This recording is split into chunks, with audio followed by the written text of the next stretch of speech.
Crossing dimensions of time and space. Technology beyond comprehension. They are watching. They are waiting.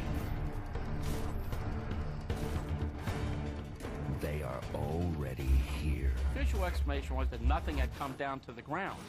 We've eliminated everything.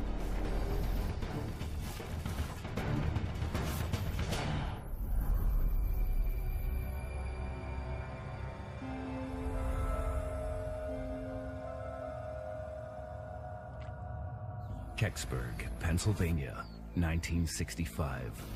In a decade marked by conflict and unrest, this tiny hamlet in the hills southeast of Pittsburgh remains untouched by the troubles of the outside world. Until the evening of December 9th. For local resident Stan Gordon, this night marks the beginning of a lifelong journey. I remember that evening quite well. I was 16 years old. I was actually tuned into KDK radio in Pittsburgh. There was a great radio show that was quite educational, and I used to listen almost every night. If you're just tuning in, folks, there's a major story breaking about a strange light streaking across the sky. The reports initially came in with this bright fireball being seen from the tip of Ontario over Michigan, Ohio, and Pennsylvania. From the calls we're getting, it appears the object is tracking southeasterly over the state towards Westmoreland County. So keep your eyes to the skies, folks. On the edge of town, 40-year-old truck driver Bill Bulebosh tinkers with his prized possession. I was under the wood and I could hear this sizzling noise, and I looked at the car. I thought, well, there ain't nothing in the car.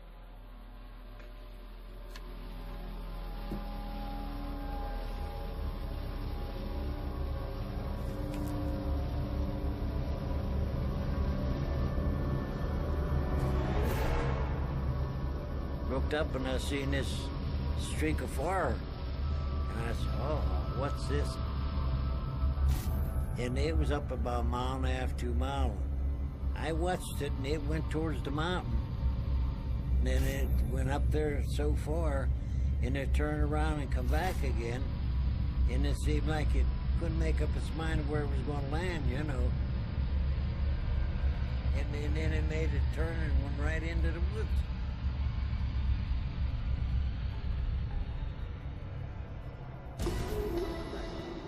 Pittsburgh, we are now getting reports that the object has come to Earth in the Westmoreland Hills. KDK was breaking in with live reports that an unidentified flying object had reportedly fallen near the village of Kecksburg. What I'm hearing.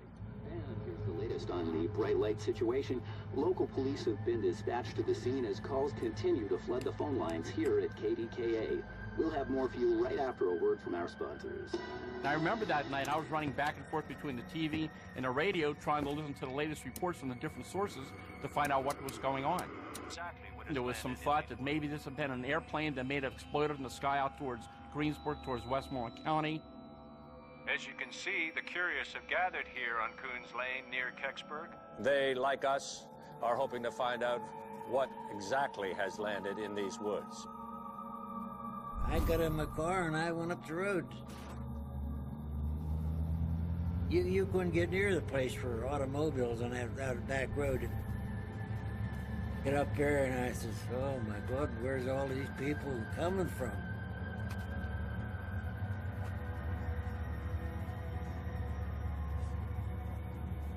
Cruising the Kecksburg Hills in his new car, William Weaver tunes into the local radio station.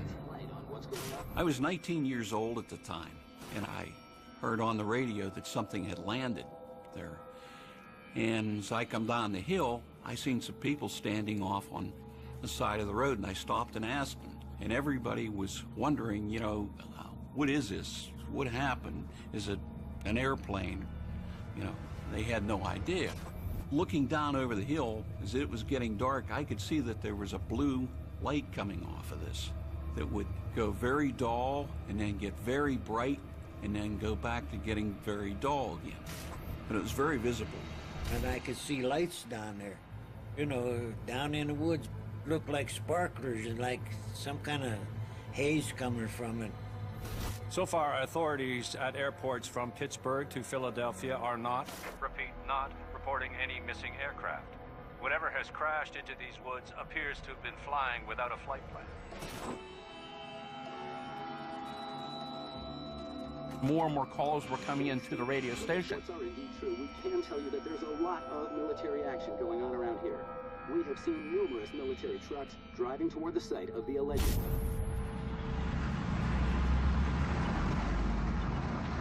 Explanation from the military at this point. Seemed very intriguing. As you can see, Why would the military be coming in unless they felt that there was some reason to come out there that night? Here was the army. They were all there in their guns and everything. They kept everybody up there on the road. All we're able to observe, apart from the ongoing military activity, is a strange blue glow emanating from the site. I don't think anybody in that area had ever seen that many soldiers in Kecksburg. There was no bluff involved in what they were making the people do. He told me, back my car out of there and get out of there right away. It's either you move it or I'm going to confiscate your car. The military has blocked off all incoming roads. Soldiers and state police are not allowing anyone near these woods.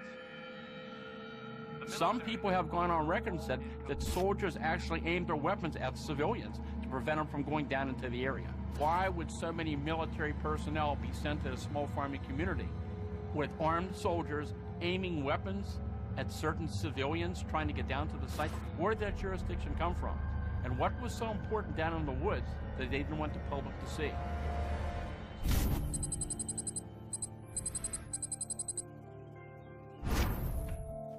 The next day, I was eagerly awaiting the newspapers, and I was trying to get a hold of all the local editions. The morning paper had the heading, Army ropes off area, unidentified flying object falls near Kecksburg. The search, they claimed, continued to about 2 a.m. However, the later edition had the heading, searches failed to find object. It was being stated that people had been mistaken. Nothing had fallen. They had seen just a bright meteor in the sky. The Air Force made a statement that this was a meteor. In other words, that nothing came down that night. They said that a 3-man team went out to investigate something that started a fire and searched the area and came back at 2 a.m. and found nothing. I seen it. It made it turn and went right into the woods. I could see that there was a blue light coming off of it. And this went on the whole time that I was there. The only official Air Force document that was ever located on the Kecksburg incident suggests that there was only 3 Air Force personnel involved. Yet multitudes of eyewitnesses, including reporters, verify the fact that there was a fairly good military presence, various types of military equipment and personnel, and trucks were observed in different areas around the village that evening. The Air Force statement completely contradicts what the witnesses have said and what the media reported the night of the event. I hesitate to just accuse a government agency of a cover-up just sort of outright, but I do think it's a possibility. What's the military keeping from the people of Kecksburg? John. What? There's something at the window. And who else is involved in the possible cover-up? Who are those guys? On December 9th, 1965, after reports that a fiery object crashed into the woods, the tiny community of Kecksburg, Pennsylvania, is overrun by military personnel. The military has blocked off all incoming roads. There has been no reason given for this latest initiative. The following day, newspapers report that nothing was found. The official explanation was it was just a meteor, that nothing had come down to the ground. But the official story doesn't match up with what John Hayes saw across town. Some new information. The military presence in Westmoreland County continues to grow in response to reports of this fiery object falling to earth in the woods. Again, here at KDKA, we I was 10 years old, and I lived in a little farmhouse in Kecksburg. We listened to the radio the whole time it was going on. That convoy of military vehicles has been spotted heading to the east side of the Kecksburg Valley. Stay tuned to KDKA for more of our reports from this That's right here behind our house. There was fields and then the woods. My bedroom window faced everything. You know, I had a good viewpoint. I could see people coming in the driveway and cars being parked. I could see flashlights, but you couldn't tell who they were or what kind of vehicle it was. My dad went out to find out what was going on. Stay here and be quiet. We're supposed to be asleep.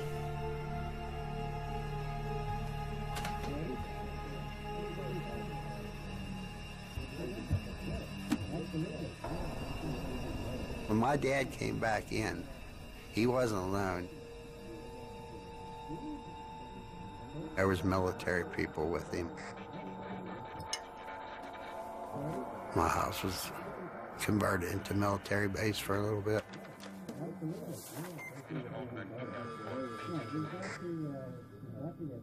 John. What? There's something at the window. Okay.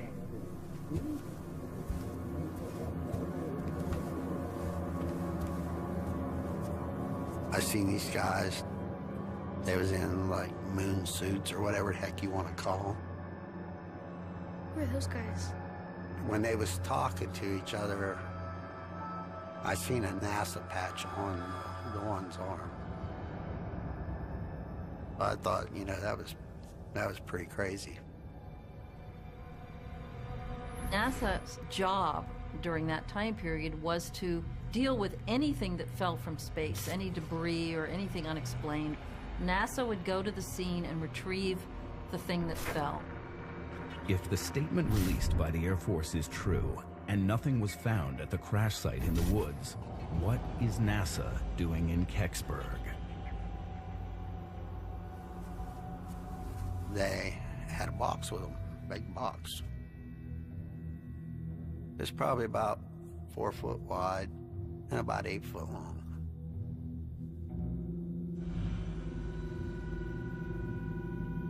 Then it walked down through the field and down to the corner of the woods where everything was going on.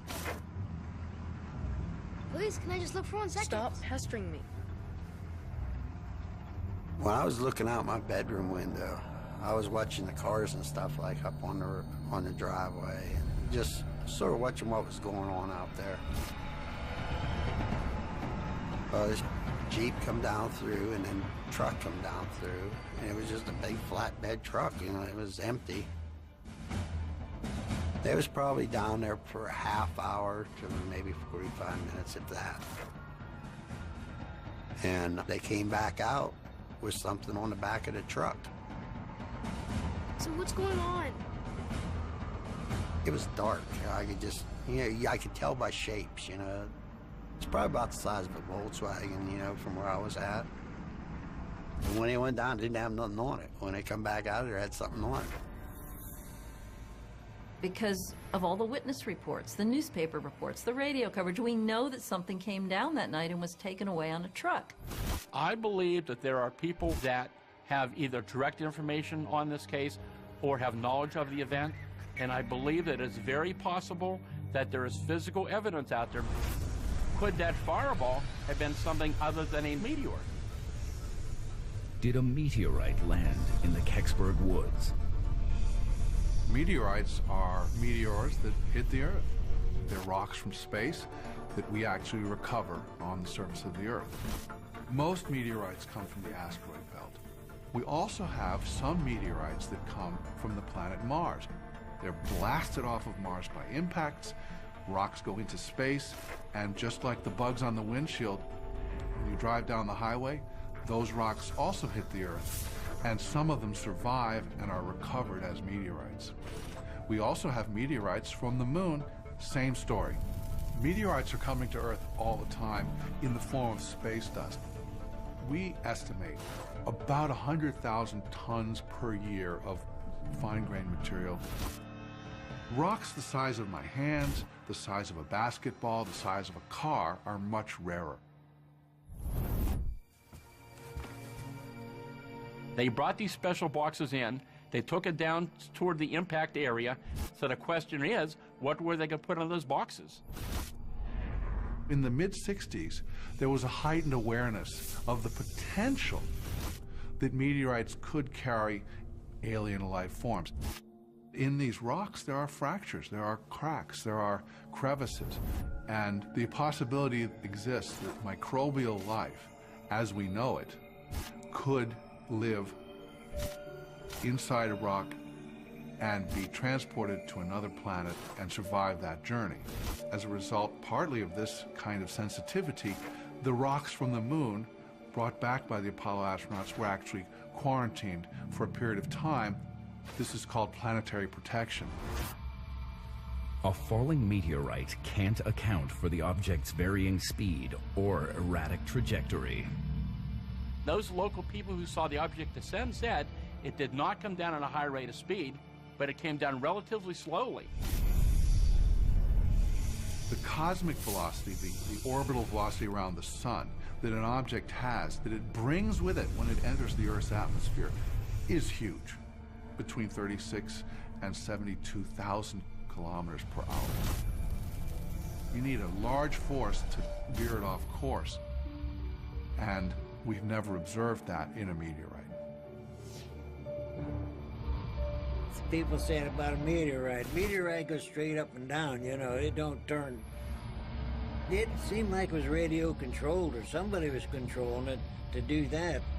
If the object wasn't a meteorite, what did the military haul out of the Kecksburg woods?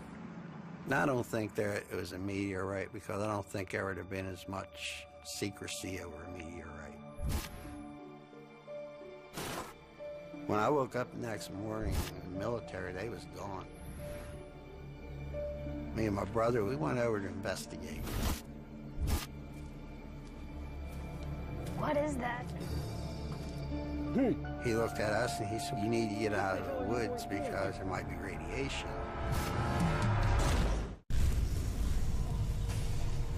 After a fiery object crashes in the Kecksburg woods, the Air Force claims witnesses saw a meteor flying across the skies and report nothing was found in the area. I was wondering, like, well, why would the military be coming out there unless something important had happened? That same evening, across town, a large covered object is secretly removed from the woods. I couldn't swear on my life what it was. I just know that they took something out of there. The next morning, John Hayes and his brother make their way down to the crash site. We'd seen something on the other side, and we just couldn't figure out what the heck it was, so we went over to investigate. We walked down through the woods, because everybody's pretty much cleared out by then. Do you think them people are still here? Don't hear no trucks or nothing. If you looked out through the top of the trees were all broke off.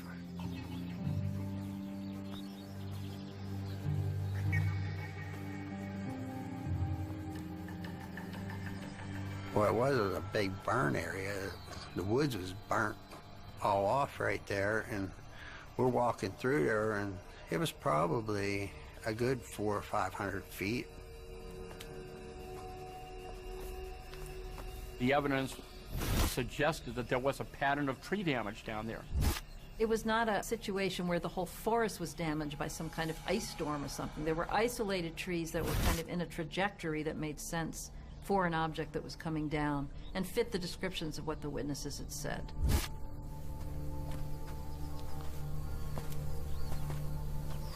What is that? It's dirt.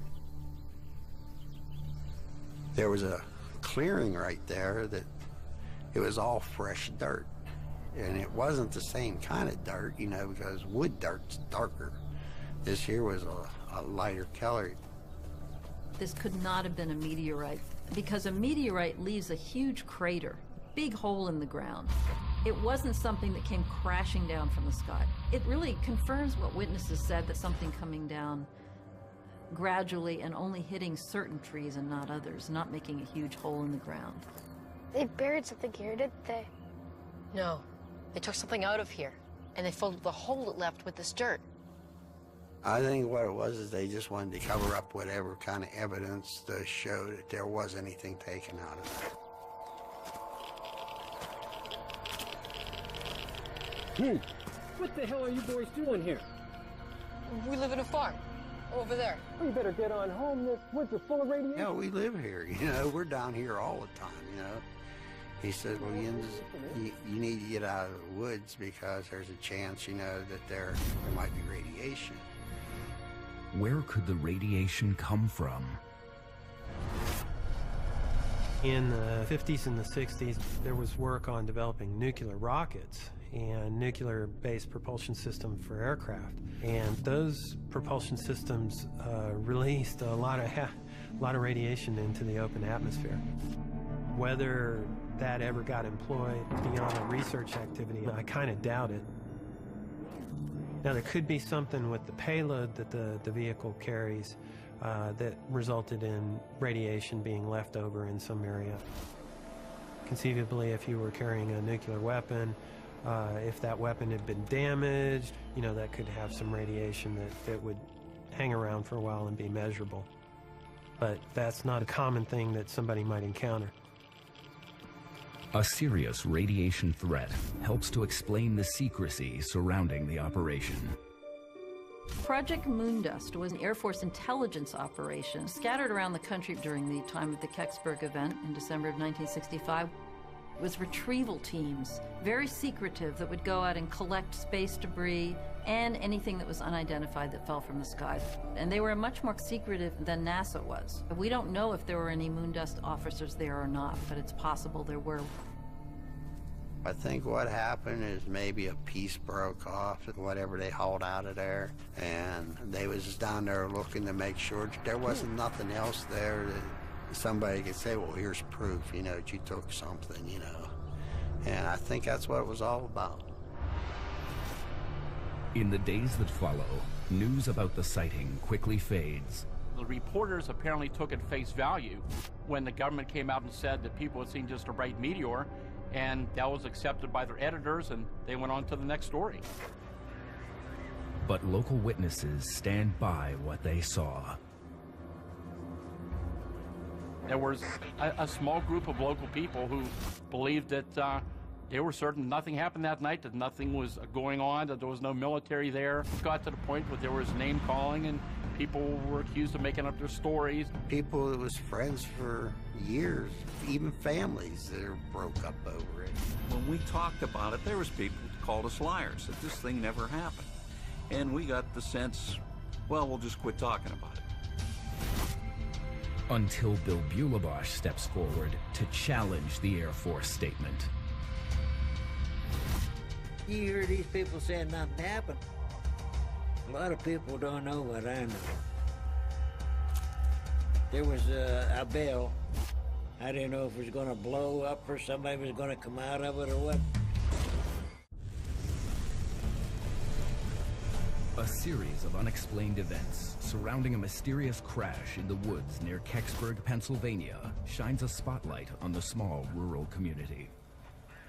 The sheer number of witnesses to this event in Kecksburg was phenomenal. There were many people that saw it at different stages. Some saw it in the air, some saw it being carried off by the Army trucks. But official sources deny military and NASA presence and maintain nothing landed in the area. Even though teams of men in anti-radiation suits are seen combing the woods. The government never come out and said this ever happened. They didn't want to publicize. They were trying to kill the whole subject. I think the confusion was the fact that nobody really knew for sure what people had seen. So resident Bill Bulebosh speaks out to set the record straight. You hear these people saying nothing happened. I know better, right? So I was there and I seen it.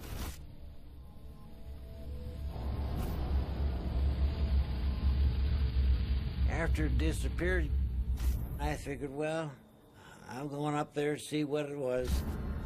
Before he joined onlookers on Coons Lane, Bill followed the object into the woods. It was getting dark, so I grabbed my flashlight and went down in the ravine, knocked all the top of the trees out, you could see that. And I seen this down in the woods there, and it was like steaming. The smell just like rotten eggs. It was sulfur. And it was down in there about, I'll say 2 feet deep, at least 2 feet, where it just glided right in. I'd say it was about as big as a Volkswagen, and it was a little bit longer. It was burnt clear from the nose, clear to the back.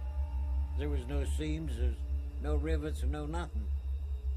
And then it had a thing around the back like a ring, and there was graphic writing on it. And it just looked like if it was welded in there or what. It wasn't, just marked with a pencil. I didn't know if it was going to blow up or somebody was going to come out of it or what. I could hear these voices way back in the background, and I figured I better get out of there.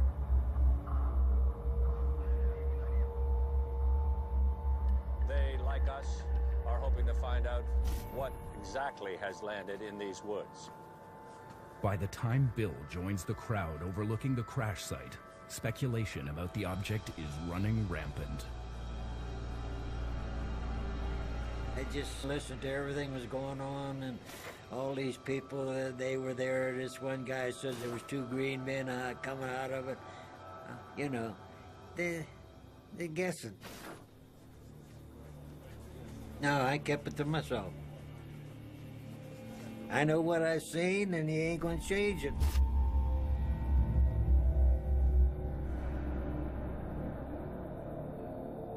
Fact is that here was something that was on the ground, it was a physical object, and apparently the military came in that night and recovered the object. So now we have to question what was really going on here, what was the object, and why hadn't the government come forth to tell the public what really happened that night? One of the first theories was that this could have been Cosmos 96. The U.S. Space Command and the Russian space agencies have told us that a Russian satellite called Cosmos 96 came down the same morning as the Kecksburg event. Cosmos 96 was a probe that the Russians had created that they were sending to Venus. It was about 9 feet by 15 feet. Since it was from Russia, it had this Cyrillic type writing on it. So there are points of Cosmos 96 that, are valid and could actually match up to this. 2, 1, 0. Back in the 1960s, you had the whole space race, you had the Cold War going on at this time, and it was very important that we can get our hands on Russian technology and they can do the same with our technology. The Cosmos 96 had whatever the most advanced Soviet technology was at that time. And what was important as far as getting our hands on it, if we could, was you could figure out how big a missile Russia could create. I can understand the government not want other countries to get access to whatever technology they felt they could recover from this amazing thing that had just come down. The military shows up within hours, and they come in with a flatbed to take something out. They would not do that if it was a meteor. They would do that if it was a secret Air Force or Soviet object that crash landed in Kecksburg. Was speculation that it was related to that event, but in more recent years, more data has surfaced, which seems to eliminate that possibility. The U.S. Space Command indicated that Cosmos 96 had re-entered the Earth's atmosphere over Canada at 3:18 in the morning. Russian satellite came down about 15 hours before the object came down in Kecksburg, Pennsylvania. This event happened around 4:47 in the afternoon. So we know that Cosmos 96 did not come down in Pennsylvania all those hours later. If it wasn't Cosmos 96, what landed in the woods that night? Bill described the object like a big metallic acorn-shaped object. Another theory is a Nazi UFO program. The Bell.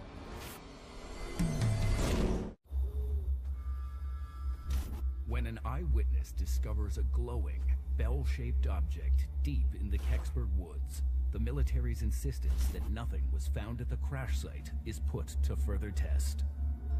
We have documentation that shows that when it's convenient, when they don't know what something is, they will often just say it's a meteor, just to make it go away, just to give something to the public. After ruling out the possibility, the object was the downed Russian satellite, Cosmos 96. Residents look to a more radical explanation. It either had to have been some kind of highly secretive experimental craft of some sort, or it was something from somewhere else, some kind of extraterrestrial vehicle or probe or something. We began to accumulate a lot of information, which began to suggest that there was a lot more of the story.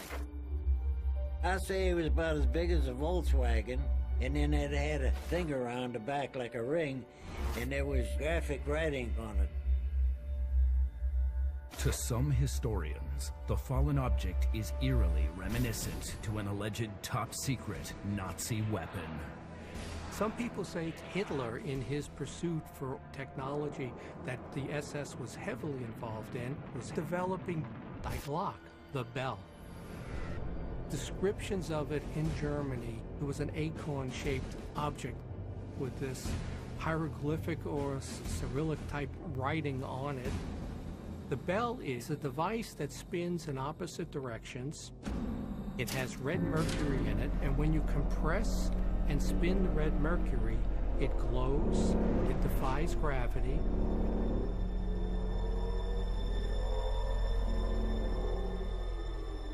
The purpose of the bell was an object that can really manipulate time and space. My understanding is, depending on what you read, is that it's some type of time machine. Why it was important was if you can manipulate time and space, your army can actually come up on another opposing force, and then you turn it off and they're standing right in front of you. It's a weapon, is what it was. The similarities between the alleged Nazi bell and the object in Kecksburg extend beyond size and shape.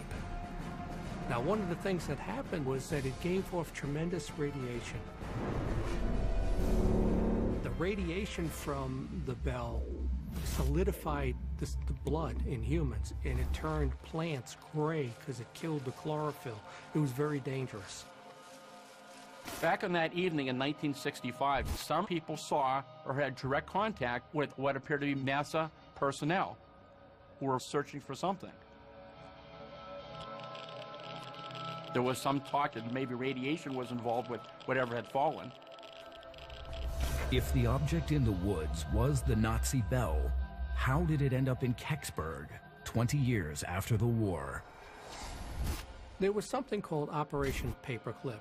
It was an effort by the United States to get German technology, and the Soviet Union did the exact same thing.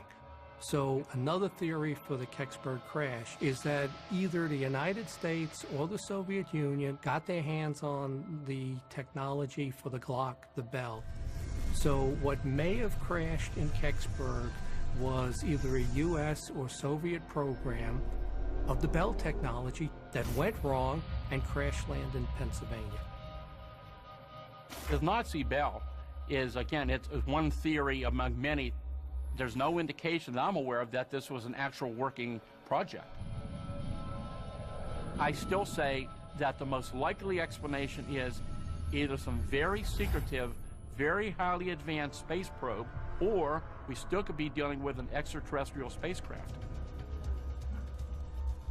Bill Bulebosh described also seeing these unusual markings on the back, what he called the bumper area actually, were these markings that he said were more like symbols than letters. Could the symbols be a message from an extraterrestrial civilization? It is certainly possible that somebody out there would be sending us a message with a probe. Earth has sent out a probe, and in the probe was a plaque. And on this plaque was a picture of a man and a woman to show what humans looked like, and then a number of mathematical symbols. This was to show whoever recovered this that there were thinking people there who knew the number system and were attempting to communicate with whoever picked this probe up. So it's entirely possible that if somebody from outer space was wanting to send us a message, it would include some kind of symbols to let us know that there's people thinking out there and doing out there, and not just sending things with nothing on it. What would be the point of that? If this was an alien spacecraft, of course, our government would be very interested in learning the technology of what this thing was. I mean, we're dealing with the early days of the space program. And here, if this was an extraterrestrial spacecraft, we wanted to learn about their propulsion systems, the type of materials they have. So, of course, that would be one of the reasons why they wouldn't publicly want to talk about it. There were a lot of people in Kecksburg back when this happened. And they know what they saw that night, they know what they experienced, and these people were hopeful for answers. We began to file Freedom of Information Act requests to many different agencies, to the FAA, state police, military. I filed different FOIA requests with NASA trying to get information on this, and no records ever surfaced. NASA wrote back and said, "We have no records pertaining to your request." It seems highly unlikely that NASA would have nothing on Kecksburg, because NASA's job during that time period was to deal with anything that fell from space. The other thing is that witnesses report having seen NASA officials on the scene.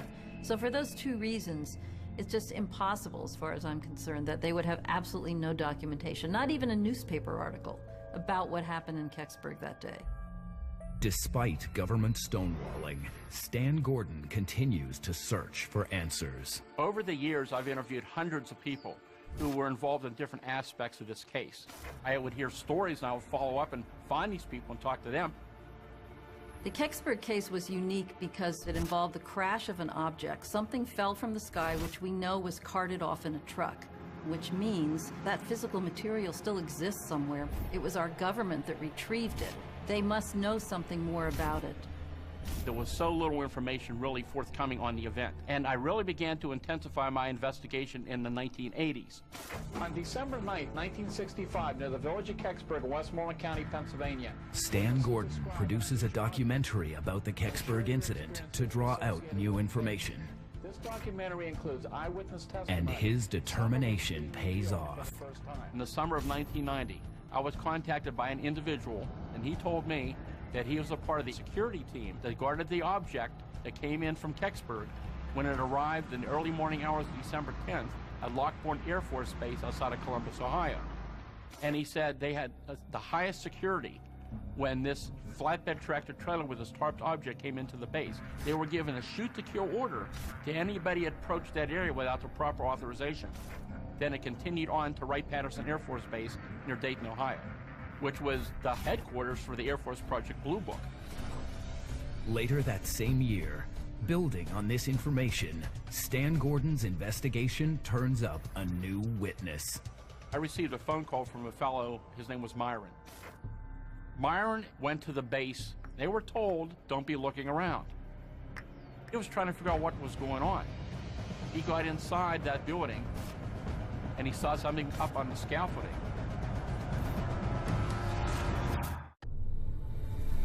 "25 years after a mysterious crash near Kecksburg, Pennsylvania, local residents remain in the dark as to what fell in the woods and where the object was taken.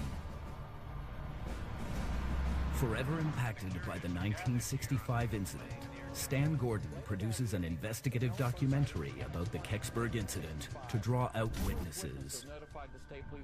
In 1990, a former truck driver from Ohio comes forward for the first time and agrees to tell Stan his story. Well, for the reason I never said anything before, because Uncle Sam said if a word ever leaked out and they had to come and lock you up and throw the keys away or give you a bullet to satisfy you, no one will ever talk about it. He had worked for a large supply house in Ohio at the time. And within a few days after the incident at Kecksburg, a Navy officer came to their supply house and ordered a very large supply of a special type of glazed engineering brick to be sent to Wright-Patterson Air Force Base. We found the base, and they took us to the old training center for World War II. They were told to stay with your truck, just unload the pounds, do your job, don't be looking around. They kept seeing these men going in and out of this building.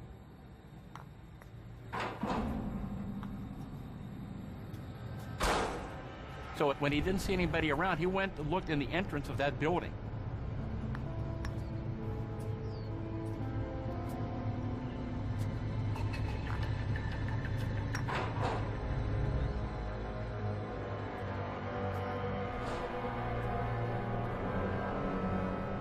When I walked in the building and seen the great big parachute or something draped down over the top with a light up underneath the parachute, trying to cover this thing up so no one could see it.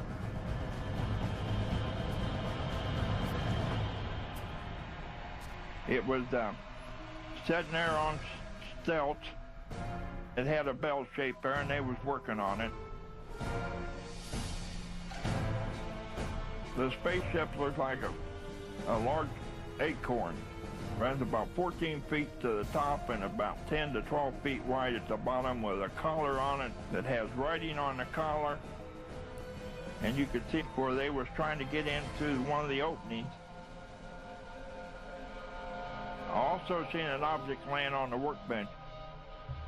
And he said the lighting wasn't real good, but on that workbench, it was a white sheet covering it. So he couldn't see any detail, but I have no doubt in my mind that the body laid on that table had 3 index finger, and his skin looked like lizard.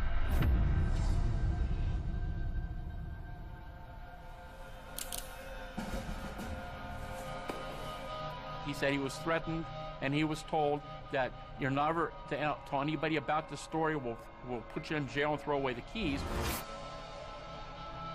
He was told in 20 years this will all be public knowledge, which of course that never happened. I'd be interested in going to a grand jury and tell them just what I seen. They brought these special boxes toward the impact area. Is it possible that what Myron saw could be related to the boxes? The evidence seems quite overwhelming that something fell from the sky, that the military came in, they recovered the object, and to this day they haven't told the public what it really was.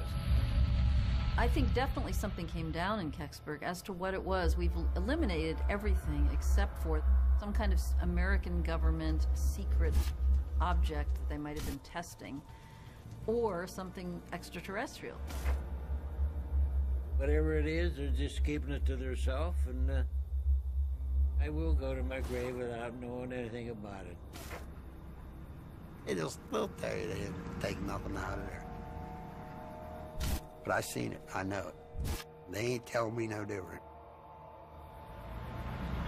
The government owes the people of Kecksburg, in fact the whole country, an explanation for what really occurred that night in 1965. I believe that there are people that have either direct information on this case or have knowledge of the event, and it's very possible that there is physical evidence out there, mainly in the way of photographs, that still exists today. You're always hopeful that it's that next phone call that's going to give you that final information that's going to close the case forever.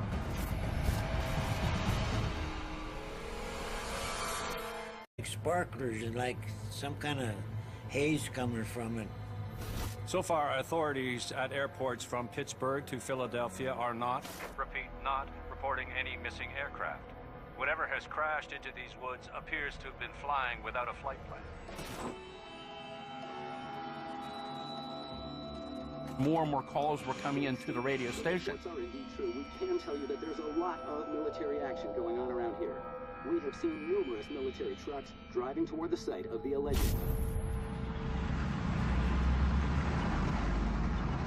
Some explanation from the military at this point. Seemed very intriguing.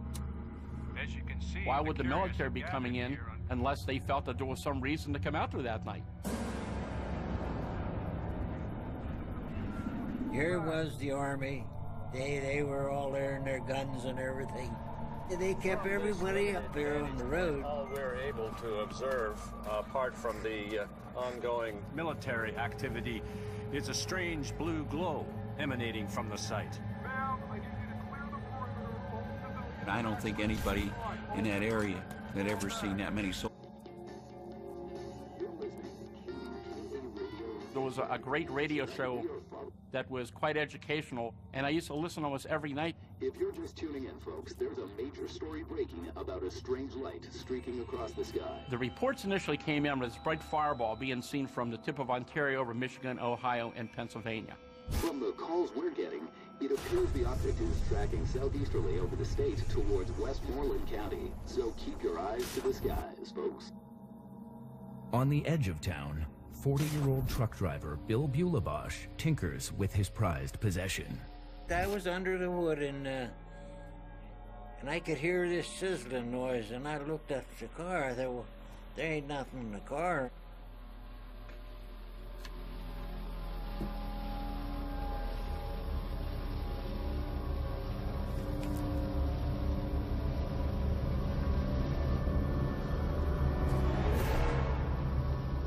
Looked up and I seen this streak of fire.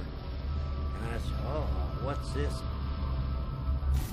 And it was up about 1.5 miles, 2 miles. I watched it and it went towards the mountain. And then it went up there so far and it turned around and come back again. And it seemed like it couldn't make up its mind where it was going to land, you know. And then it made a turn and went right into the woods.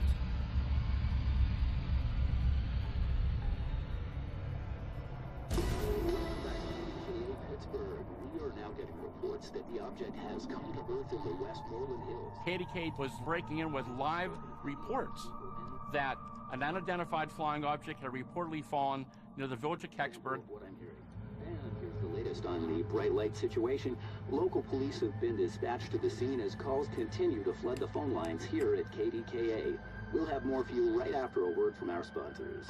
I remember that night I was running back and forth between the TV and the radio trying to listen to the latest reports from the different sources to find out what was going on.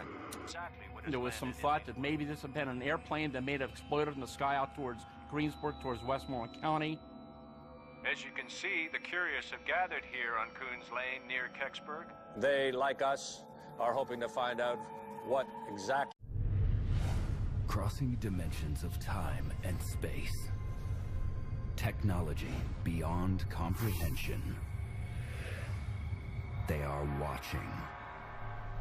They are waiting. They are already here. The official explanation was that nothing had come down to the ground. We've eliminated everything.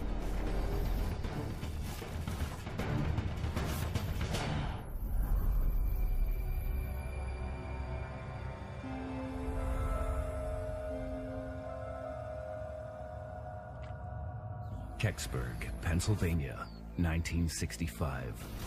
In a decade marked by conflict and unrest, this tiny hamlet in the hills southeast of Pittsburgh remains untouched by the troubles of the outside world. Until the evening of December 9th.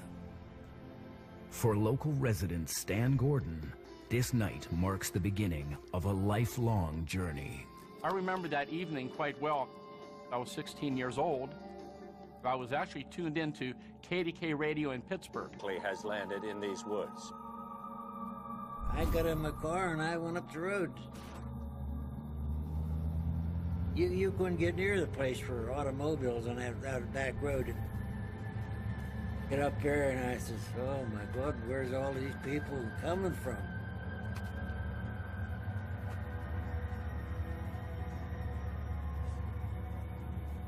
Cruising the Kecksburg Hills in his new car, William Weaver tunes into the local radio station. I was 19 years old at the time, and I heard on the radio that something had landed there. And as I come down the hill, I seen some people standing off on the side of the road, and I stopped and asked them, And everybody was wondering, you know, what is this? What happened? Is it an airplane? You know, they had no idea. Looking down over the hill, as it was getting dark, I could see that there was a blue light coming off of this that would go very dull and then get very bright and then go back to getting very dull again. And it was very visible. And I could see lights down there, you know, down in the woods. Looked like